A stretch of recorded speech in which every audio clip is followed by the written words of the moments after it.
fortunate in some ways that like he got that so soon because it was such a great event for him too. You know. Well, I think we're ready to start. All right. Thank you all for coming. We're going to talk about what all of your great companies do for nonprofits, for activists around the world in the U.S. We want this to be a freewheeling discussion. Whoever if someone says something that you hate, just let them know. Okay. No food fights, but anything else is fine. Okay, so a lot of your companies have gotten attention for the role you've played in various political stories around the world, for big, the big world-changing events we've seen recently. And I guess I want to start by talking about what you've learned from some of those events, the possibilities of your platforms, and also kind of the limitations, like where you think your various companies and how and the whole industry should go next. So maybe we could talk about kind of what's next and what are the limits. So let's start with you, Hunter. Sure. So I guess the only way I'd rephrase your question would be, the things that have happened, our companies might get the press sometimes, but it's really because of what the community does, less so because of what we've instigated. And I think that's at YouTube, whether you're talking about sort of our consumer product strategy or our social change strategy, it's always been following what our community is doing already.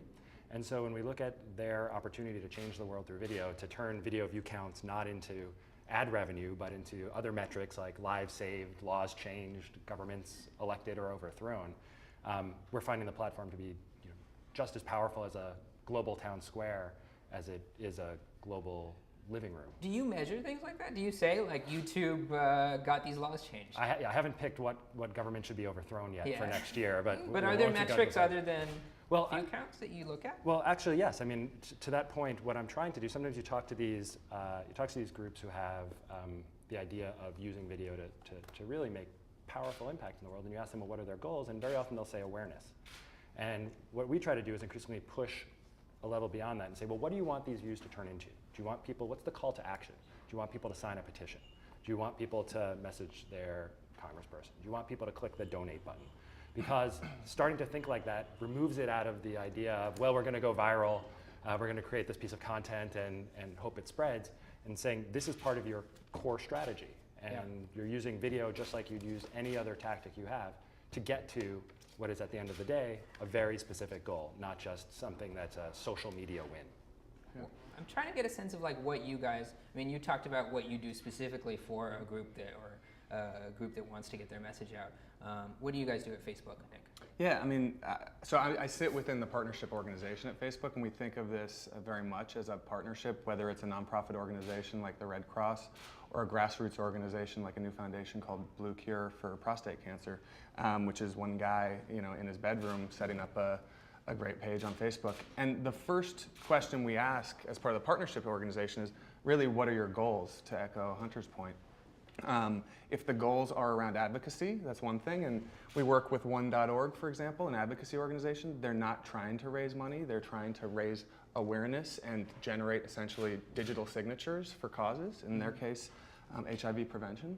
So it really all starts with, what are the goals of the organization? And then you work, our platform is so kind of flexible and adaptable that in some cases it might make sense to have a page and have a great editorial strategy that you're publishing out to, in a similar way to how a news organization might use our platform. So Biz, you at Twitter, you guys got lots of headlines and were contacted by the State Department for various stories around the world. I think that the first time was the Iranian election, and ever since then you've been a big part of it. What did you learn? I think there was a lot of debate about how big a role Twitter played in some of those events. Obviously it was important. I think the question is how important it was. What have you learned about kind of what the limits were, like where it worked and where it didn't work? Well, the limits are, it's all, the key learning is that, if Twitter was to be successful, then it wasn't to be a triumph of technology, but a triumph of humanity is what I was always saying internally. It's kind of like what Hunter said about the YouTube community. It's not the technology. It's the people that are bringing about the change. This is just the tool du jour. Yeah. But and so so we got all this. Everyone's like mentioning the company name, but it has to do with the people. And just to get back to an earlier point about the about like how do you help? Another thing I learned is that any tool can be used for bad or for good. So an airplane can be a bomb, or it can be a way to get somewhere. Yeah. And same is true for all these technologies. It can be bad or good. So we've always taken, and I was a blogger before this, so we've always taken the stance that we don't mediate content. So if somebody calls somebody else fat online, we're like, okay, well that's your problem. That's between you two guys. We're not going to go in and help you solve the problem. Right. And so the same thing is true when it comes to good stuff. We're not going to choose which cause or which person to help, because if you choose one person, that means you're not choosing another one.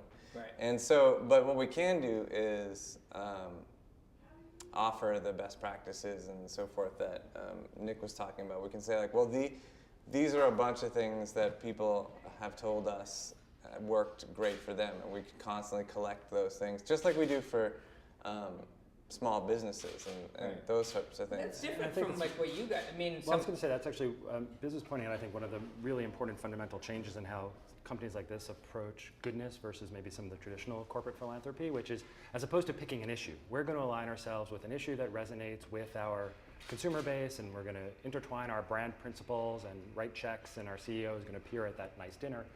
Mm-hmm. We get behind, I think, more sort of principles, the idea that these platforms are about free expression, or that people, when they can connect and interact with one another, will ultimately do good things together. Or through the course of using our products, you can express your values, not just entertainment or your professional abilities or things like that. And I think that's something that is really going to drive this next generation of activism, not just amongst our companies, but amongst our employees and our community.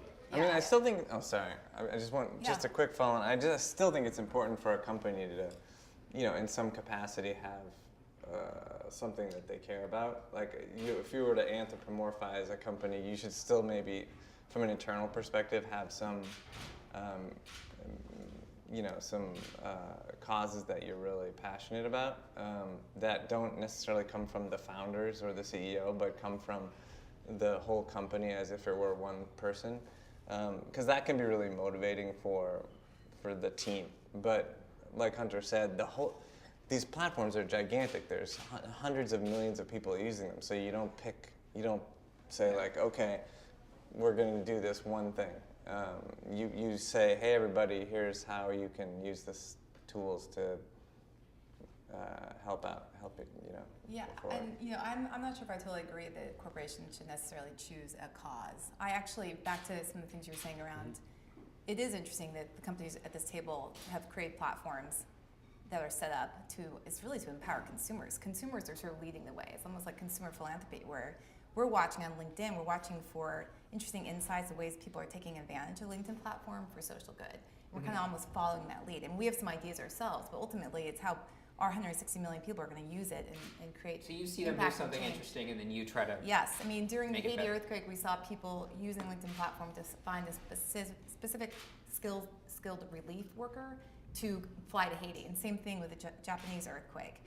We're like, oh, that's interesting. Maybe the platform, and what we do as a business is we connect talent with opportunity. So we can pivot that towards social impact. That's where we think there's a big opportunity. But I guess I think there's such a pull for corporations to choose a cause, because quite frankly, it's a harder PR message, to say, well, LinkedIn, we connect talent with opportunity for social impact. It resonates more to say, Twitter, Twitter, people believe, and I believe, was largely responsible for the Arab Spring. I mean, that's memorable and impactful, and you can really put your hands around it. Not that necessarily was your Yeah, the and we would corporate never, cause. but we would never but- say that though, because But the people did. the technology is neutral, and that's what we've always held to, because you don't know what's going to happen. Ken, I think you guys are a little bit different, though. Sure. I mean, so correct me if I'm wrong. Like the way that you would work is if there's a disaster, the Haiti earthquake, you would create something in the game that people would buy, be a direct philanthropic Right. thing that you would do, not Right. your users.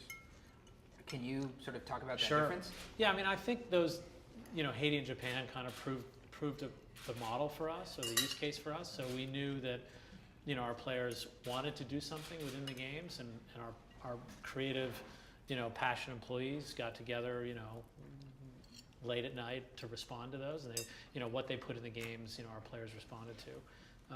But I think that was just sort of the test case. Was this the seeds? Yeah, Yeah. Sweet Seas, but we did across 11 or 12 of our games, there was an opportunity to do something to make a contribution to the relief effort, in Haiti, and the various different games expressed that. Can you talk about how well did that work? Sure.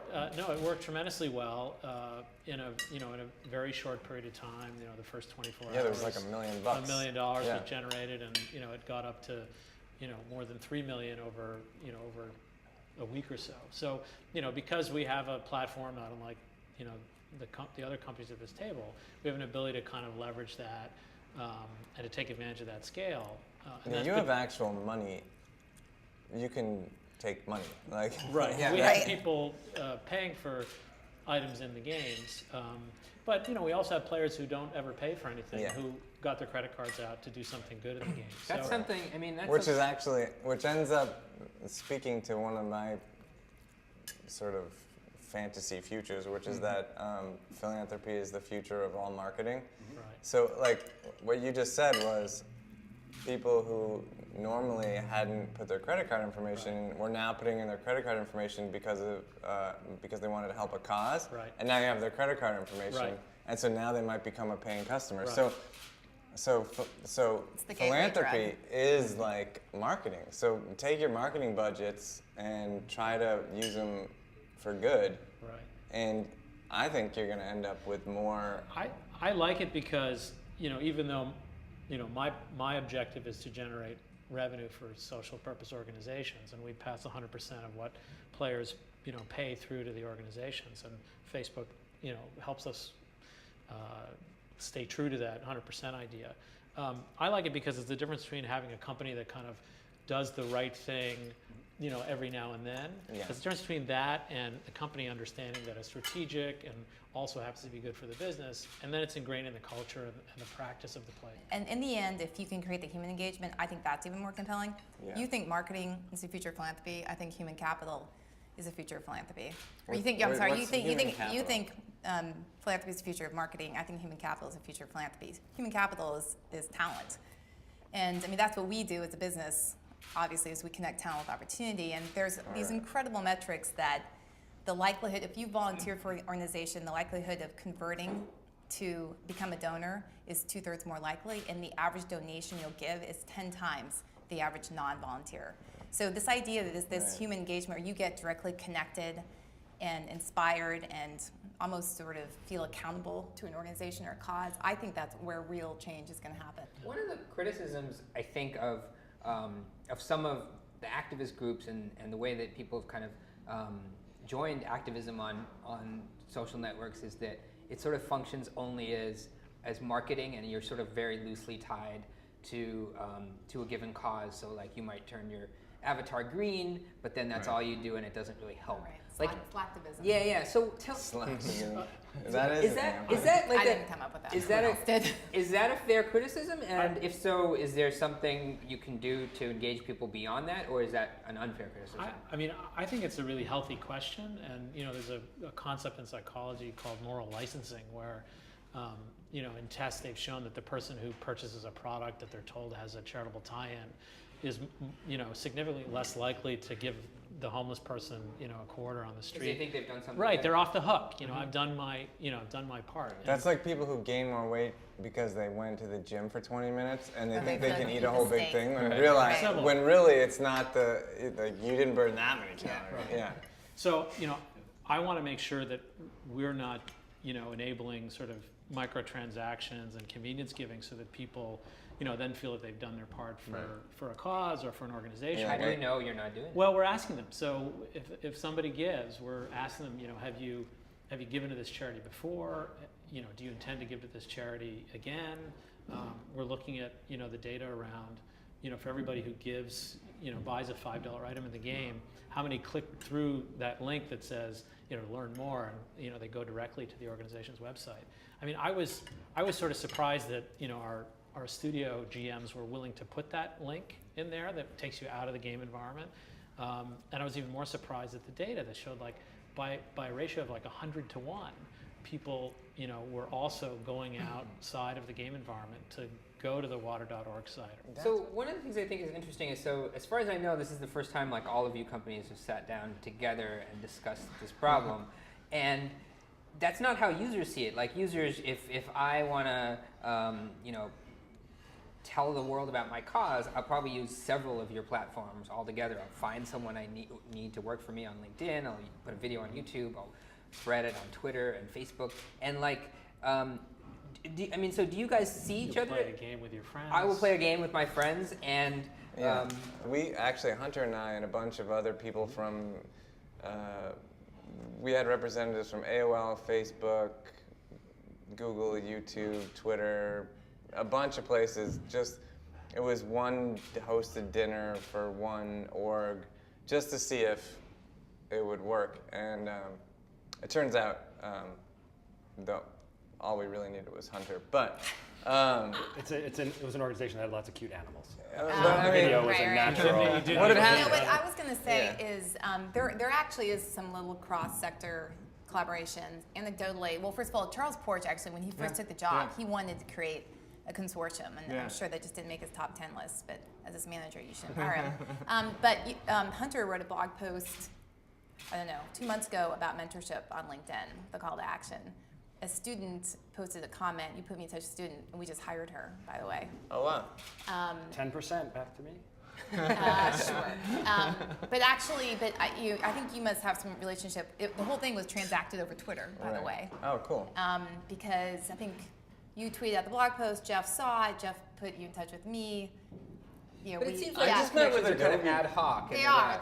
I just met with Adobe, and I was surprised to find out that they have this huge CSR program and all this foundation, all this stuff, and I was like, why aren't and this woman I'd never met, and I'd never even heard of her, and I was like, we got to get together. The way I think about it is, I mean, obviously, we all sort of share some similar interests and a lot of personal affinity, but we absolutely don't do enough together. Yeah. And not just aimed at our communities, but aimed specifically at the community of causes and nonprofits who are already overwhelmed by the amount of tools out there, the technology that's available to them. The majority of causes are sub, $1 million budget organizations. They don't have a lot of time to build out teams to focus on each one of these. My goal would be, at least here in the States, you get your 501c3 accreditation and you get a box of technology good. And that means let me understand what's all going on, what's available to me. And there are places, even if it's not specifically us, because we tend to do one-to-many training and capacity building. Like sometimes things come out that you really don't understand why they got popular, or it might seem like that they just can't replicate it. Like the Coney video, like it seemed, it was like 30 minutes long. There were many things about it that you would say wouldn't make it a viral hit. Yet it was. Right. So you look at it and you try to figure out more. What can we learn from this, and what does this teach us, rather than every cause should have a 30-minute HD video. Just like if you look at Google's success and you're like, we should build a search engine. Well, there's probably other things you can learn for that besides looking at the form factor it took and saying, well, if we do that exactly the same way they did it, we'll have the same success. So why do you think the Coney video took off the way it did? So I think successful programs on YouTube have sort of 3 components, my 3 C's. It has content, community, and a call to action.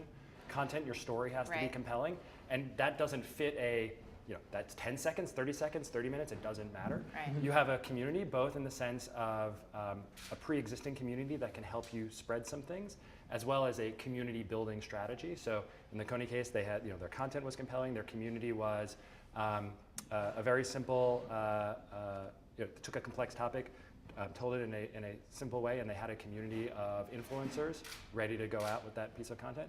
And then the call to action, of course, sort of at the end, great, I just watched this. What am I going to do? That conversion funnel, right? And so one of the product things I've been working on is how can I compress the distance between you being moved by a piece of content and you taking that call to action? I don't want you to have to fumble around, look for a URL, click over to some random site you never saw before, create an account, then go find the petition, and then click. forget Shadow. I was going to say that the Coney video would not have succeeded without excelling at the 3 C's, but I actually think that they, getting back to your first comment, Hunter, they really respected the viewer or the user, right? So there was a kind of a meta element to that where they sort of, showed what their advocacy strategy was and invited people in to take part in that. They identified their 50 sort of validators and sort of dared them to decline the invitation to validate. So, I think it was really up to the user. On one level, it was very kind of personal narrative and subjective and a little bit manipulative and heartstrings and everything else, but there was a layer of sophistication, I think. The organization behind it was sort of opaque. It was really about the issue and whether or not you wanted to engage in kind of this advocacy strategy that they were showing you the blueprint for. Do you guys, in the same way that like one of you companies might look at a feature that you have just on the business side and the products and think, we need to have a feature like that. Do you guys look at that on the social responsibility side and say like, they have this great thing, let's do something like that? Like, is there, do you think of yourselves as like building a product that you need to get the best features for and things like that?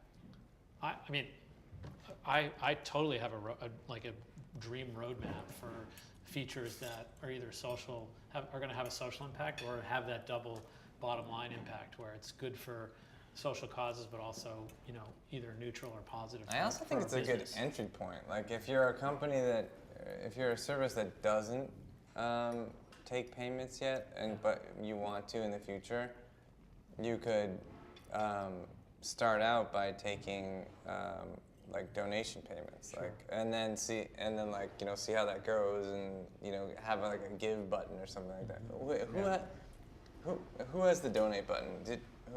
Were you talking about it? No, I forget that's a donate button. Yeah, we have if you're a certified nonprofit, you can add a Google Wallet donate button on your videos, on your channel. PayPal has one as well. And you can? And causes.com has one too.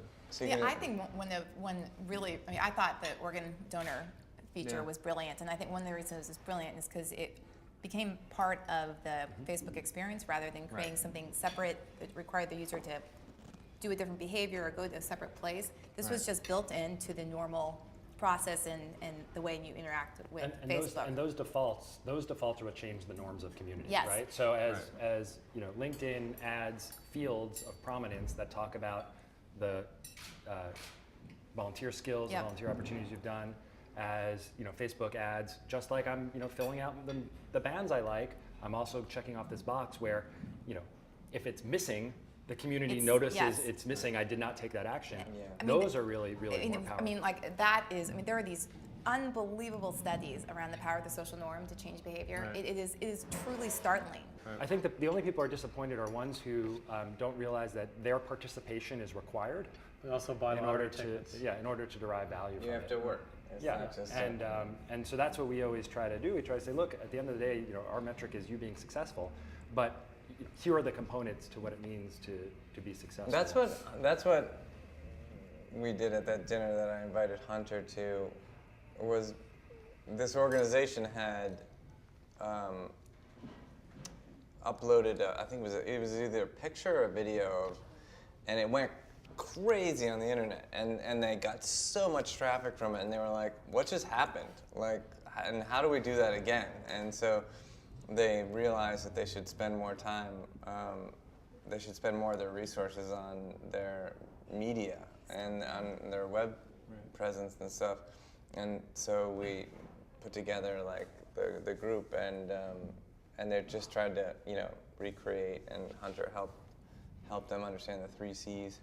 And to Iz's point, I actually think that's something that all of our companies could do better, or LinkedIn could do better, I know, all the companies at this table have done extremely well, and employees have done extremely well, and And for the most part, they're highly motivated to want to give back, and creating a mechanism, it sounds like you did this as a pilot, and if there's a mechanism to scale that where we're, maybe we have monthly cause gatherings or dinners where an organization can pitch and employees come and hear the pitch and can choose to get involved. Well, we're just rolling out, as Google moves generally from just pure employee volunteerism to skills-based volunteering, we're rolling out a program on top of that at YouTube that allows small teams to work with a nonprofit from our program in not just a day of let me go and help box food or help clear that park, but actually more of what we think of as a service grant.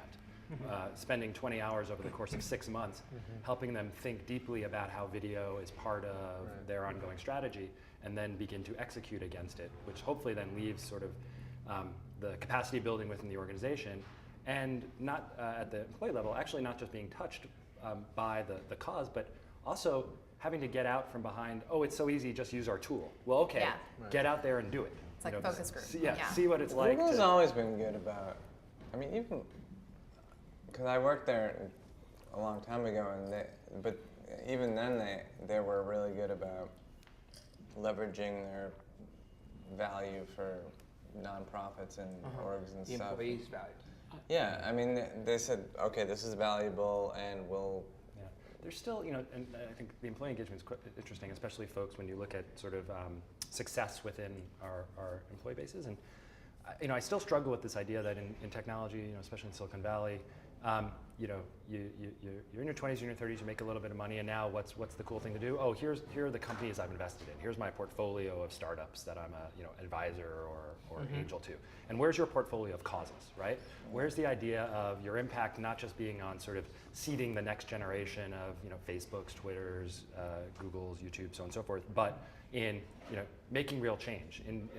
Everyone likes to write the articles of the Facebook millionaires. Well, what about the next 1,000 philanthropists? That sounds like a cultural change. It is, and that was one of the motivations. We launched the volunteer and causes field in last September on LinkedIn, so you can make part of your professional identity can be your social impact, and that's what we're trying to do is create a movement and have it be the default. Oh, I absolutely agree with that. This is a huge thing that Meg's talking about. There's so many, especially like college kids or anyone who's looking for a job. You have two choices. You can constantly go for job interviews and be rejected over and over again and lose your confidence slowly so you're getting even worse at the interviews. Or you can just go volunteer somewhere and you feel awesome about yourself.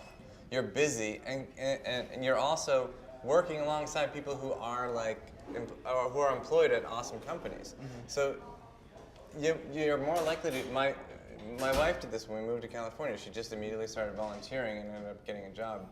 And that's such a great way it's such a professional way to get involved. This is a good example of a product feature that we haven't formally collaborated on, but it's a great idea at LinkedIn, and I'm trying to get it done on our platform so that when people are creating accounts and avatars for themselves, that they're identifying that they're a player who cares or a player who gives back, and that they've given to X number of organizations in these games, just so there's that social motivation for people. I also thought I should say that you guys are all kind of monopolies in a non-legal, non-technical sense. Zynga is joining a field of game makers that's vast and diverse, and within which there are people who've been thinking about games for good for a long time. In fact, there's it's a whole organization, Games for Change, that gathers everybody together. So, I'm trying to facilitate our employees kind of joining that conversation and making it okay for them to set aside real time to participate in projects and to make games for social purpose or games with social impact elements better. Well, play. I feel like play is how humans learn. So play is actually a great place to start. So the altruism and helping someone else to get some help back is embedded in most of the games. You can't get ahead in the games without. But I do think that's one of the magical things about the stuff that you work on at Right. Zynga. It's putting the fun back into philanthropy. It's creating, a mechanism. And not taking it too seriously, like Yeah. to your third, on your index of Yeah. capitalism, measuring capitalism's success. Having fun. Do You know, not taking it, not being so boring and dull Yeah. about it. Yeah. I don't think you said, like, so, you said those two were test cases. Like, what can we expect next? Like, how would you sort of scale that up? In terms of Haiti and Japan being Yeah, test cases? yeah.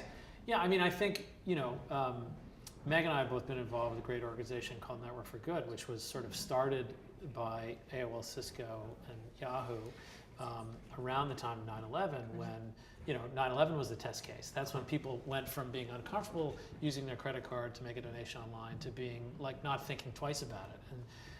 And I, Network for Good always felt, well, that's a great test case, but we're not going to build a business just around disaster-related fundraising, and neither should Zynga, and neither should anybody. So it's what can you do when it's not the holidays, when it's not in response to disaster, that's Or embedded in what people are doing every day. Ongoing. But since in your case, since you, as a company and as Zynga.org, you're kind of deciding what goes in the game and what doesn't, like is it going to stay that way? Would Sure. it be more of a... I don't think it should, right? So, you guys are way ahead on letting your platform and your users kind of generate, make those decisions and surface what, is going to be of interest to the small group and then the greater groups. So, we're going from being a company that has a family of, successful proprietary games to being a platform company where we're publishing other people's games and developers are developing games on our platform and then publishing them on their own. So we're trying to get away from, corporation chooses causes, handpicks organizations, presents those with no choice, to tens of millions of people. Right. We want to kind of we want to have some guide rails, but we want to introduce somewhere between limited choice and unlimited choice in terms of letting players generate not only the content of the games, but generate some of these opportunities to do good. Right.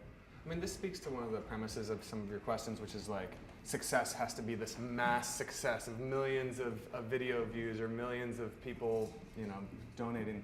The long tail idea is what these platforms in some cases do best, where and I think it's to the point as well of small businesses and how a lot of this stuff is similar to how these platforms work for small businesses.